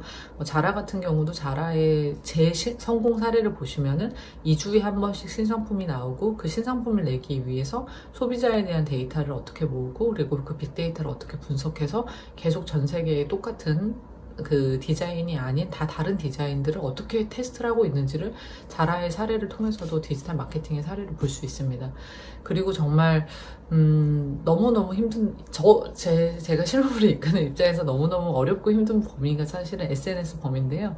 뭐 이제는 저뿐만 아니라 이제 틱톡 요즘은 가장 많은 또 물결을 일으키고 있는 틱톡도 있고 그리고 인플루언서들이 제일 많이 있는 인스타그램 크리에이터들이 몰려있는 유튜브 정말 많은 성격의 다른 소비자들이 상품 혹은 브랜드에 대해서 우리가 아닌 그들의 입장으로 재해석하고 가지고 플레이를 하고 있는 부분들이 너무 많이 채널이 열려 있습니다. 그래서 그것들을 다 어떻게 볼 것이냐 그리고 우리는 우리 사이트에 대한 분석 우리가 만약에 이제 무슨 몰이나 그 웹 기반의 무언가를 하시는 분들은 우리 걸 어떻게 분석하고 우리 걸 어떻게 볼 것이냐라는 것들은 이제 끊임없이 퀘스천을 던지고 할 수밖에 없는 영역이에요. 그래서 사업을 시작하시는 단계에 계시기 때문에 지금 이런 빅데이터라든가 SNS 마케팅을 제가 미리 공유를 드리는 이유는 모든 기존의 회사들도 이제는 디지털 마케팅을 전제로 하는 디지털 트랜스포메이션을 위한 데이터들을 세팅하고 가공하는 거를 다들 도입을 하고 있을 거예요. 저희도 마찬가지고 그렇기 때문에 오히려 이제 시작하는 단계에서 어떻게 유의무이한 그 결과값을 계속 데이터로 쌓을 것인지 그리고 고객들이 보내주는 반응을 어떻게 데이터화해서 이거를 활용할 수 있을지에 대해서도 같이 한번 고민을 하셨으면 좋겠다라는 의미에서 이 부분도 같이 정리를 했습니다. 그 이제 방법론에서 제가 사실은 이렇게 설명드리고 있는 지금 내용들이 마케팅의 원론으로 봐서도 다 나온 주제들입니다. 근데 그거를 저는 이제 최근에 제가 이끌어가는 이제 그 현상에서 좀 더 반영을 해서 여러분들한테 이해를 쉽게 하기 위해서 그냥 챕터를 주제 자체를 좀 바꿔가지고 얘기를 하고 있는데요. 이 앞장은 요즘 가장 이제 트렌드였던 디지털 방법론, 디지털 마케팅에 대한 그냥 아주 단순한 이런 것들을 연계해서 디지털 마케팅을 하고 있다라는 거에 대한 기본만 보여드리는 거라고 하면, 이 CRM과 CS 같은 경우는 사실은 마케팅의 정통이기도 하고요. 판매 방법론에서는 가장 중요한 부분이 이제 CRM과 CS라고 하죠. 그래서 CRM 같은 경우는 이제 커스터머 릴레이션십 매니지먼트를 얘기하고, 커스터머 서비스를 이제 CS라고 하는데, 원래는 영업 쪽에서도 되게 많이 사용을 하고, 그리고 요즘 같은 경우는 이제 플랫폼 비즈니스를 하는 분들 같은 경우는 CRM과 CS를 통해서 고객이 무엇을 요청하고 그걸 어떻게 다시 반영하고 그걸 어떻게 다시 환원 가치를 줄 것인가 라는 부분, 그러한 범위가 전부 다 이제 CRM 안에 들어갑니다. 그래서 CRM이라는 영역을 여러분들이 조금 정말 관심 있게 보시고, 특히 소비자 접점에서, 물론 B2B도 마찬가지입니다. B2B 기반의 사업을 하시는 부분도 커스터머에 대한 릴레이션십과 커스터머에 대한 관리 부분이 없다라고 하면 지속성이라는 부분이 유지가 될 수 없고요. 이제 그 지속을 하기 위해서 SNS를 사용해서 고객 관리를 하시는 이제 개인 사업자 분들도 많이 있고요. 이제 회사 같은 경우는 영업사원들의 피드백을 CS 관리를 통해 가지고 데이터 분석을 해가지고 진행을 하는 방법론도 있고, 아니면 이제 플랫폼 같은 경우는 커스터머를 모아놓고 그 커스터머를 타겟팅해서 우리가 이 사람들에게는 이러한 정보를, 저런 사람들한테 이러한 정보와 프로모션을 전달하는 방법론으로도 많이 접근을 합니다. 그래서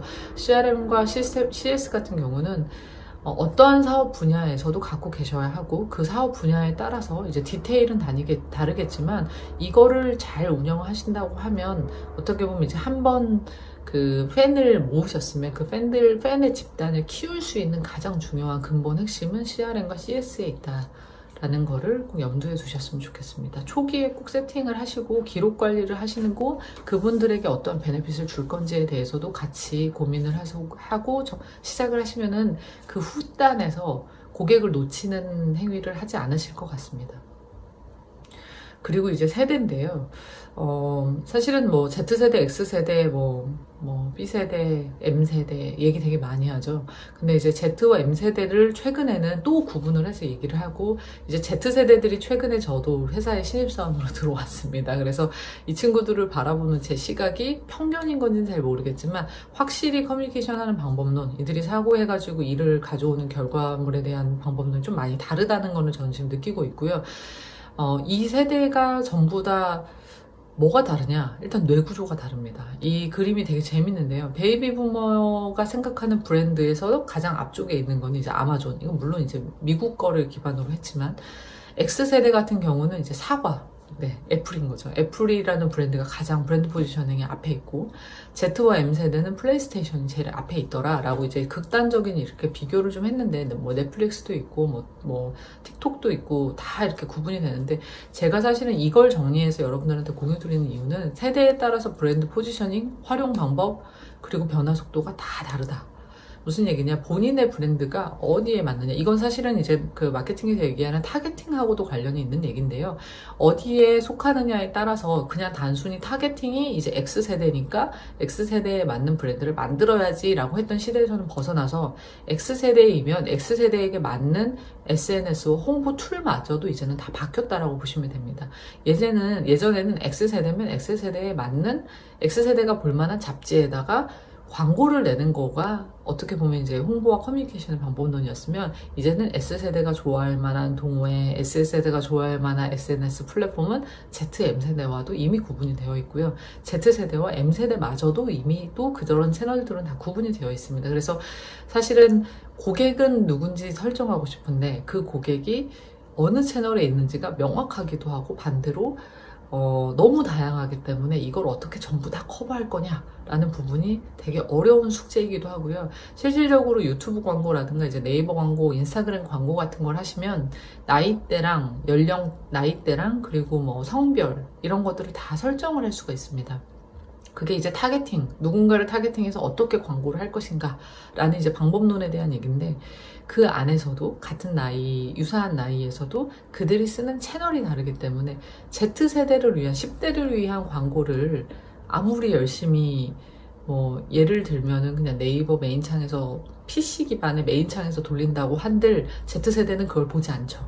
그들을 위해서는 틱톡 광고를 하거나 아니면은 카카오 기반의 광고를 하거나 이제 다른 방법, 유튜브에서도 아주 타겟팅 되는 그들이 볼만한 채널에 광고 앞에다 붙여야 하는 광고를 타겟팅 광고를 해야 하는데, 이제 그런 방법론들이 이제는 브랜드가 포지셔닝, 활용 방법에 따라서 다 다르고, 가장 중요한 거는 속도마저도 다르다. 그래서 저도 브랜드를 이끌어가는 과정에서 가장 매해 힘들어하는 부분이, 제 스스로가 제일 많이 힘들어하는 부분이 이 빠른 속도와 이 유저들의 변화와 이 유저들이 나눠지고 있는 그 채널들을 어떻게 다 쫓아가고 커버리지 할 것이냐 라는 것들에 대해서 되게 많이 고민을 하고요.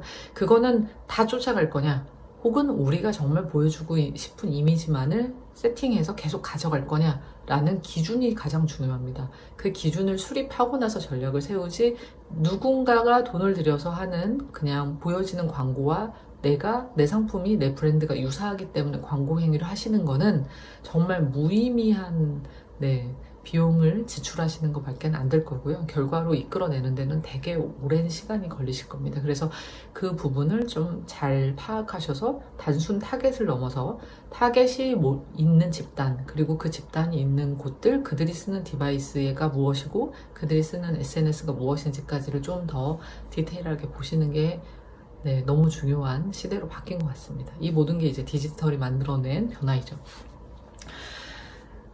이 내용은, 결론은 이제 앞쪽에서 그 필립 코틀러가 말했었던 마켓 4.0을 이제 간단하게 정리를 해드리면, 마켓 1.0에서는 제품 위주의 마케팅, 좋은 상품이 있으면 팔리던 시절도 있었고요. 소비자 중심의 마케팅도 있었고, 인간 중심의 마케팅도 있었고, 이제는 앞에 얘기드렸던 온오프라인 상호작용을 통합한 마케팅이다. 되게 거창하고 되게 어렵습니다. 그리고 4P와 4C를 아래서 구분을 해드리면, 4P는 기존에 저희가 그 마케팅 하면은, 마케팅에 있는 윗분들이 이런 얘기를 하죠. 포피가 뭐야? 그럼 포피 전략이 뭐야? 그러면 제품은 뭐고, 가격은 뭐고, 어디에서 팔 거고, 어떻게 상품 프로모션 할 거야? 라고 얘기를 했었는데, 포시 같은 경우는 이제 필립 코틀러가 포피에다가 포시를 더한 거죠. 사실은 포피가 사라진 거는 아니고요. 포피는 기본적인 거고, 이제 거기에다가 어떻게 하면은 소비자들과 공동 온오프라인이 연결되어 있는 그 상황에서, 인터랙티브하는 상황에서 공동 창작을 할 거고, 공동체로 활성화시킬 거고, 어떻게 정말 대화를 할 거고, 어떻게 이걸 이끌어 나갈 것이냐라는 좀 더 소비자 프렌들리한 얘기기도 하고, IT 기반의 얘기기도 한, 디지털 마케팅 기반의 얘기기도 한 얘기들이 이렇게 복합적으로 이제 얘기를 하고 있고요. 이 이야기들은 사실은 제가 앞에서 설명드린 것들과 다 연결이 되어 있습니다.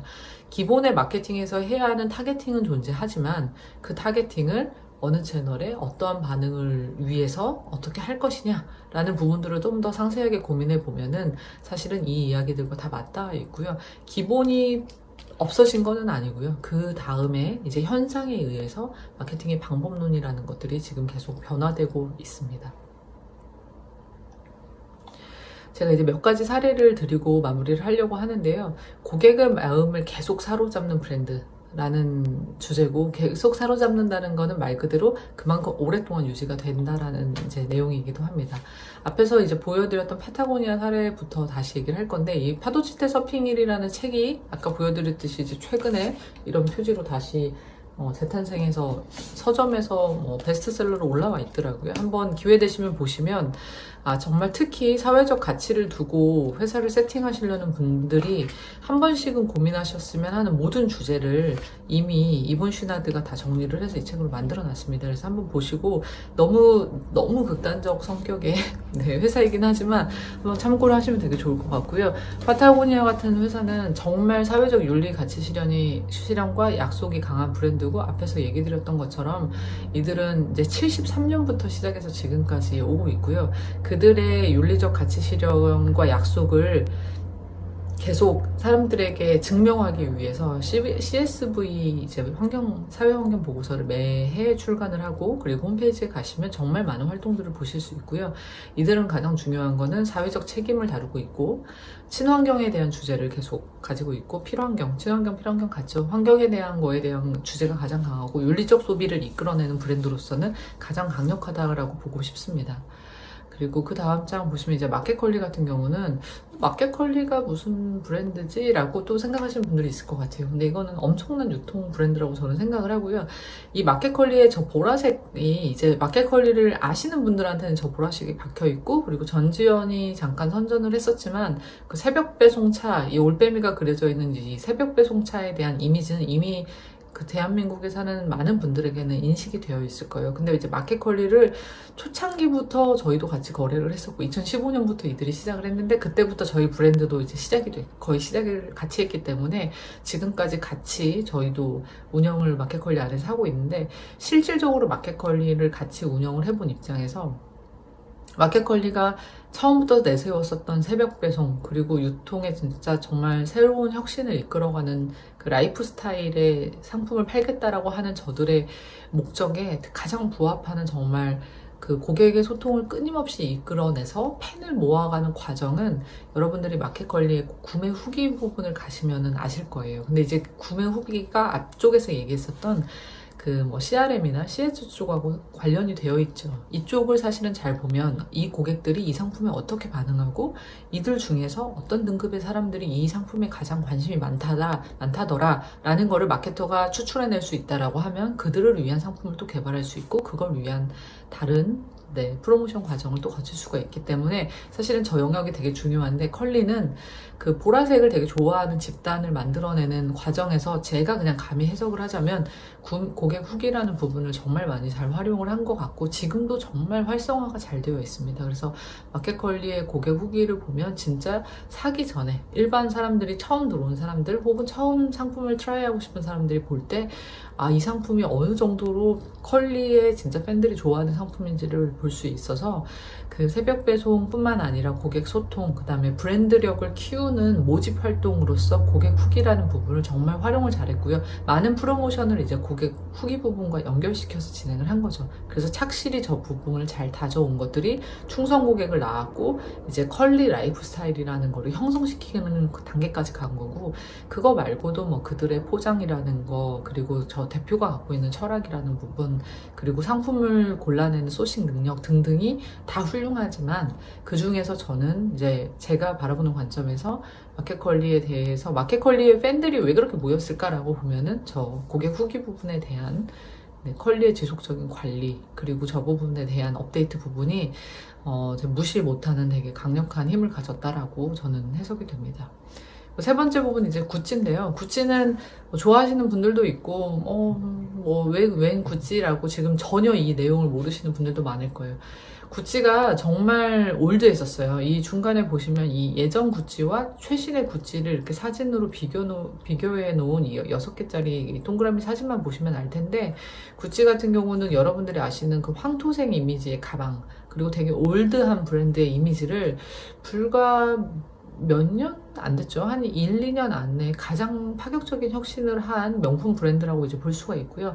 구찌도 1921년에 시작한 이탈리아 브랜드인데, 이런 구찌가 Z세대와 M세대들한테 구찌시라고 해서 구찌스러움이라는 신조어를 받아냅니다. 어떻게 받아냈냐면요. 그들이 그동안 제일 잘 팔렸던 이제 상품을 빅데이터 분석을 해서 거기에다가 최신의 트렌드, 그리고 그 타겟층이 가장 좋아할 만한 이제 디자인 중에서 미키마우스는 한 사례고요. 미키마우스뿐만 아니라 다양한 이제 패턴들을 입혀가지고 Z세대와 M세대들의 요즘 이제 ZM세대들의 그 명품 쇼핑을 주도하고 있다고 하는데, 그거에 사실은 물꼬를 가장 크게 튼 역할도 구찌가 만만치 않게 했다고 저는 생각을 하고, 아래 보시면은 그 구찌스러움이라는 말을 탄생시킨 이 공간의 모습도 예전에 구찌의 매장이 아니라, 구찌 매장은 사실은 그냥 상품에 관심이 없어도 저 같은 경우는 구경하고 싶을 정도로 되게 많이 화려해지고 뭔가가 여기 이게 구찌야? 라는 이미지를 주는 모습으로 이렇게 바뀌었습니다. 그래서 이게 재탄생이 됐고 2019년에 이 39.6%의 파격적인 성장을 했고요. 이건 경영진이 변화가 되면서 이제 저런 빅데이터를 통한 방법론으로 구찌가 제일 먼저 앞서 선도하면서 이제 변화를 했었고, 구찌는 구찌다움이라는, 구찌스러움이라는 이제 순조어까지 탄생을 시키면서 이제 가장 중요한 빅데이터를 통한 이제 디지털 트랜스포메이션을 되게 성공을 했고, 그리고 세대 포용을 했다라는 부분에서 오래된 브랜드가 혁신을 통해서 다시 시대를 거슬러 가지고 최신의 이제 세대들, Z와 M 세대들을 포용하는 방법론을 여러분들이 이 사례를 통해서 보실 수 있을 것 같고요. 이 로컬푸드 기반의 그 트루로컬이라는 브랜드 회사는 잘 모르실 거예요. 여기는 이제 캐나다 회사인데, 트루로컬은 약간 지역 기반의, 그리고 그 고기에 대한 구독 경제 모델을 시작한 이제 회사고, 2008년부터 해가지고 그 지역에 있는 그 농산물뿐만 아니라 그러니까 주로 축산물이기는 한데요. 축산물과 농장에서 이제 바로 나온 축산물과 그다음에 약간의 농산물을 그 판매했었던 회사였고, 그 회사가 이제 SNS를 기반으로 해서 그 구독 경제 모델인 이 오른쪽에 보여드리는 이 I Love Local이라고 하는 이제 블랙박스 형태의 구독 경제 모델을 내놓습니다. 구독 경제 같은 경우가 이제 한국에서도 최근에 되게 많이 유행을 하고 있는데, 이제 이 브랜드 같은 경우는 별도의 홍보 활동을 한 거는 전혀 없고요. SNS 상에서 실질적으로 회사를 가보시면, 그러니까 회사 사이트에 들어가 보시면 되게 심플하고, 뭔가 이렇게 되게 화려하지도 않고, 뭔가를 많이 막 이슈화하지도 않았는데, 이들이 그냥 로컬에서 정말 의미 있는 상품을 가장 신선하고 가장 좋은 타이밍에 그 박스에 담아가지고 소비자들한테 전달해 주는 거를 인스타그램에 시작을 한 것 뿐인데, 인스타그램에 있는 정말 많은 이제 인플루언서들이 그걸 받고 저걸 뜯어내는 즐거움, 그 언박싱의 즐거움을 트루로컬이라는 이제 브랜드를 통해서 계속 증명을 하기 시작합니다. 그래서 트루로컬이라는 그 브랜드 겸 저 회사는 그 어떻게 보면 소비자들에 의해서 광고도 전부 다 하고 있고요. 그리고 소비자들에 의해서 점점 알려지는 이제 방법론을 써서 지금 계속 이제 확장을 하고 있는 모델이고, 그들은 진실성 있는 로컬의 식품만을 제공을 하는데, 저 블랙박스 하나가 사실은 이제 소비자들에 의해서 계속 전파하고 있어서 로컬 기반의 푸드가 전달하는 구독형 모델이라는 부분에서 이제 이 브랜드를 이제 소개를 시켜드리고, 로컬이고 구독 모델이고 SNS 소통을 소비자들에 의해서 진행되고 있는 사례로 제가 꼽아봤습니다.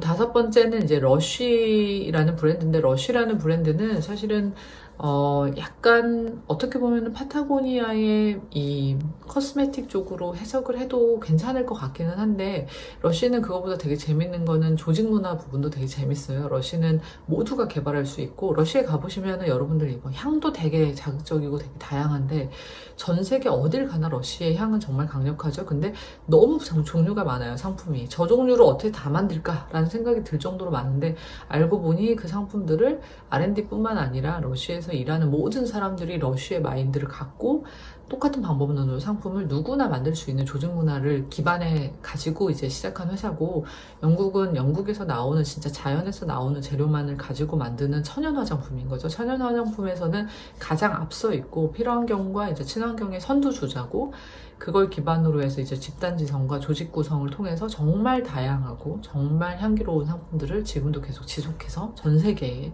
확산을 하고 있는 그런 브랜드입니다. 그래서 한번 보시면 러쉬도 우리가 매장에서 느끼는 이미지보다 이들이 이렇게 가치 있는 거를 끌고 나가려고 했었던 곳이야 라는 거를 반대로 이제 아실 수 있을 것 같아서, 러쉬에 대한 부분은 조직 문화까지 한번 들여다보셨으면 좋겠고요. 그리고 이제 스타벅스인데, 정말 이 위쪽에 있는 이미지들은 스타벅스 시애틀에 있는 스타벅스의 이제 메인 어떻게 보면 시그니처 매장이죠. 시그니처 매장의 이미지고, 그 아래에 있는 이제 스타벅스에 대한 다양한 경험에 대한 부분들, 그리고 사이렌 오더는 다들 잘 아시겠지만 이제 한국에서 개발돼서 반대로 전 세계에서 사용하고 있는 정말 그 훌륭한 모델인데, 이제 저런 고객 중심의 경험을 철저하게 분석하고 커피 이상의 특별한 경험을 주겠다라고 처음부터 시작을 해서, 우리나라에서는 카공족들의 메인 이제 공부하는 장소로 됐지만, 사실은 그 스타벅스가 추구하는 바는 그렇습니다. 커피 이상의 어떠한 경험을 추구하는 이제 공간으로서 얘네들은 포지셔닝을 계속 하려고 했었고, 이제 그걸 하다 보니까 어떻게 하면 고객들이 더 편리할까, 고객들한테 어떠한 베네핏을 줄까라는 부분들을 이제 계속 고민하다 보니까 국내 스타벅스 팀에서 사이런 오더라는 거를 이제 개발하게 되고, 그게 이제 글로벌로 확장을 하게 된 이제 사례이죠. 당연히 이제 스타벅스도 이제 워낙 글로벌한 회사이기 때문에 그거에 맞는 사회적 책임이라든가 스타벅스만의 이제 조직 문화를 다 가지고 있는데, 저는 스타벅스에서 얘기를 드리고 싶었던 거는, 그 공간을 기반으로 해서 이제 경험을 제공하는 회사가 철저하게 경험이라는 거를 고객 기반에서 더 디벨롭 시키기 위해서, 성장시키기 위해서 해나가는 과정 과정들을 좀 더 많이 유심있게 보셨으면 좋겠고요. 스타벅스가 너무 많다, 안 많다 이걸 떠나서 이들은 적어도 그래도 내가 또다시 오늘 가는 스타벅스와 1년 후에 가는 스타벅스를 다르게 하기 위해서 고객 경험을 끊임없이 실험하고 있다는 부분을 좀 더 유심하게 보시면 네, 고객 경험을 어떻게 주도하는지에 대해서 보실 수 있을 겁니다. 자, 마지막으로 제가 여러분들에게 다시 한번 강조시켜 드리고 싶은 거는 앞에서 제가 이제 읽었었던 내용인데요. 마케팅은 더 나은 문화를 만들 수 있는 기회이고, 마케팅은 외치거나 속이거나 강요하는 일이 아니고, 마케팅은 당신이 소중하게 여기는 고객을 섬기는 일이다. 세스 고딘이 아까 제가 책에서 보여드렸던 이제 그 내용으로 다시 한번 마무리를 하고 싶은데, 결론은 브랜드 안에 마케팅이 존재를 하는 거고요. 브랜드라는 거는 결론은 브랜드의 철학과 그 믿음을 고객에게 어떻게 전달시키느냐라는 과정을 거치는 정말 중대한 행위이고, 그거는 정말 더 나은 문화를 만들 수 있는 기회이기도 합니다. 그래서 여러분들이 하시려고 하는 사업이 사업적 가치를 넘어서서 어떤 사회적 의미도 부여할 수 있고, 사회적 파장도 만들 수 있고, 그걸 넘어서서 문화가 될 수도 있습니다. 그래서 그러한 문화를 만들 수 있는 기회에 놓이신 여러분들이 정말 그 세스 고딘이 얘기하는 것 같이 어떠한 마케팅 방법론을 할 때 본인들이 갖고 있는 철학을 어떻게 하면 고객들한테 정말 더 가치 중심적으로 전달할 수 있는 것이냐 라는 거를 중점에다 두고 많은 고민을 하셔서 발전을 하시길 바라고요. 마지막 장에 보시면 이제 어떻게 브랜드 팬덤을 형성하시겠습니까? 라는 질문을 했는데, 이 질문은 저도 스스로 되게 저에게 많이 하는 질문이고, 제가 이 브랜드를 이끌면서 존쿠텔리미트라는 브랜드를 이끌면서 많은 직원들에게 같이 물어보는 질문이기도 합니다. 어떻게 하면 우리 팬들이 우리를 더 좋아할 수 있을까? 이걸 정말 사람들이 좋아할까? 아니면 이거를 그냥 사람들한테 맡겨볼까? 이런 식의 질문도 되게 많이 합니다. 그래서 여러분들과 함께 할 팬을 어디서 시작하고 그 브랜드를 좋아할 사람들 혹은 이 사업을 좋아할 사람들을 어떻게 찾을지에 대해서 많이 고민하시고 시작하셨으면 좋겠고요. 어떠한 일을 하시든 그 일이 제가 보여드린 사례처럼 정말 오랫동안 지속되는 사업이 되시기를 네, 기원하겠습니다.